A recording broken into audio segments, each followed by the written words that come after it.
San Diego took a long time, decades, to decide whether or not to build a new central library to replace the aging facility on 8th and E. As Pat Finn reports, this is a case of history repeating itself. The relief and excitement at the summer 2010 groundbreaking for San Diego's new Central Library could be seen on every face, heard in every voice, and implied with every shovelful of dirt. Boy, that groundbreaking ceremony was, I've been to lots of groundbreaking ceremonies in my architectural career, nothing like this.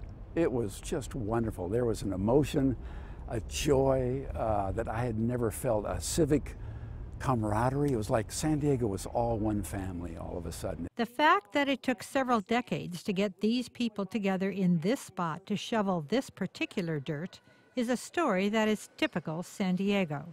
Well, this project has taken 13 years since we have been involved, and we're the new kids on the block.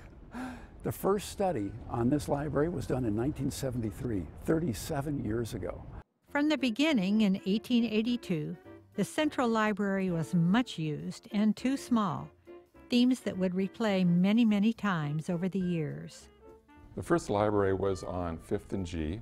It was actually a rented space in the commercial bank building, which was a two-story bank, and they shared offices or shared space with a dentist office and a bank below. The first city librarian was the janitor. Then a lawyer got the job. Eventually, the city hired someone who knew what she was doing. And that was Lulu Yonkin. She came from Iowa. She was not a professional librarian, but she had a college degree, she had an education, and she was very good at her job. She cataloged the entire collection with Dewey Decimal System. The library moved several times in search of lower rents and limped along without replacing books or buying new ones. And then along came a twinkly-eyed Scottish-American businessman named Andrew Carnegie. Probably the richest man in the world, Carnegie had begun funding libraries all over the U.S. And in 1887, Lydia Horton, wife of Newtown founder Alonzo Horton, asked him for funds to build a library in downtown San Diego, which he provided to the tune of $60,000. George Marston was very important in selecting the site of the library, which is the tract of land we're on now. Originally, they wanted to acquire the entire lot. George Marston strongly encouraged that. The city only bought half the lot, unfortunately. So right off the bat, with the exception of George Marston, the city fathers underestimated future growth and the popularity of the new library, with predictable consequences. It opened in 1902. By 1920, the city was 5 times the size as it was before. So they had space problems pretty quickly. So there were several bond measures. There was a city bond measure in 1923, 1925, 1937. They all failed. The voters did not want to spend that money. And so in 49, they tried again. And this was for $2 million. And the voters approved it. Staff and supporters went into overdrive. The entire library was moved into a building in Balboa Park, and the elegant Carnegie Library came down in 1952. Construction on the same site began as soon as the rubble was cleared. It was completed in just 2 years, and in 2 weeks, books and staff were moved in. The library was dedicated on June 7, 1954, and was open to the public the next day. You can guess what happened next.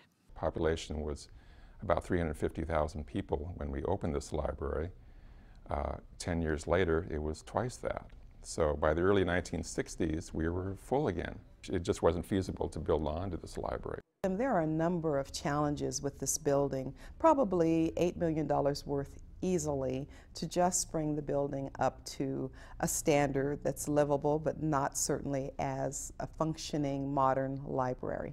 As the Central Library became hopelessly out of date, advocates generated dozens of studies, speeches, plans, and pleas for a new facility. Funding came in slowly, a $20 million grant from the state of California, and most recently, a catalytic $20 million grant from Joan and Irwin Jacobs. At the very last moment, when the state grant was about to expire, the City Council took a collective deep breath and voted to start construction on a new building in the East Village.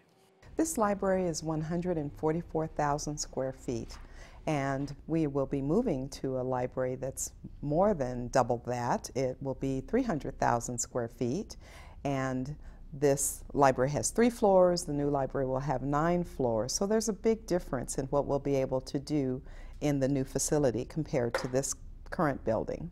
Everything in civic life involves some level of risk, and you don't want to take risk in a foolhardy way, but you have to take some risk to go ahead with something like this.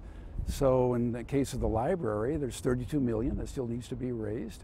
That's a risk, but a very tiny risk, a very calculated risk in relationship to the incredible good that this is going to create for the community. And perhaps the real risk is that this library, big and beautiful and up to date, will, like the others in our history, be so welcoming, so much of a magnet, and so very useful that it will one day be too small.